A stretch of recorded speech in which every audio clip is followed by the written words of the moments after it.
টি-20 বিশ্বকাপের গুরুত্বপূর্ণ ম্যাচে আবারও প্রশ্ন উঠেছে দক্ষিণ আফ্রিকার বিরুদ্ধে নেওয়া ক্যাচকে ঘিরে। 2024 বিশ্বকাপের ফাইনালে বাউন্ডারি লাইন থেকে ক্যাচ নিয়েছিলেন সূর্যকুমার যাদব। সেই ক্যাচটিকে ঘিরে প্রশ্ন উঠেছিল।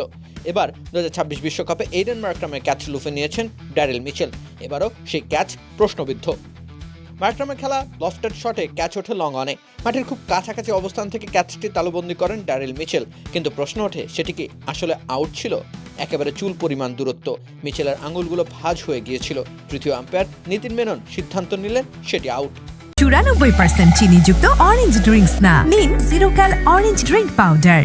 কিন্তু তবুও দ্বিধার সমাপ্তি ঘটেনি। বেশ ভালো করে লক্ষ্য করলে দেখা যায় বলটা মাটিতেও স্পর্শ করেছে পরবর্তীতে।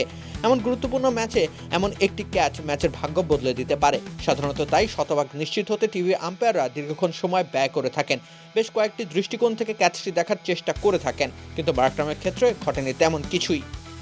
বেশ দ্রুততার সাথে মেনন জানিয়ে দেন সেটি আউট। এক্ষেত্রে তার যুক্তি ছিল বলের নিচে থাকা মিচেলের ডান হাতের আঙুল, কিন্তু ভিডিও চিত্রে স্পষ্ট কোনো ধারণা পাওয়া যায় না। এসব ক্ষেত্রে বেনিফিট অফ ডাউট ব্যাটারদের পক্ষে যায়, কিন্তু মার্করামকে দেওয়া হয় আউটের সিদ্ধান্ত।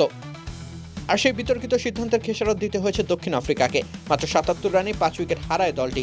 দলের সেরা পারফর্মার মার্করাম আউট হয়েছেন স্রেফ 18 রান করে। তার বিতর্কিত আউটের প্রভাব গোটা দলের ভেতরেই পড়েছিল। এক্ষেত্রে কি আম্পায়ার নিতিন মেনন আরেকটু সময় নিতে পারতেন? তিনি কি আরও কয়েকটি অ্যাঙ্গেল থেকে ক্যাচের ভিডিও ফুটেজ দেখতে পারতেন? এমন সব প্রশ্ন তাই থেকেই যাচ্ছে দিন শেষে। রাকিব হোসেন রুম্মান, খেলা 71।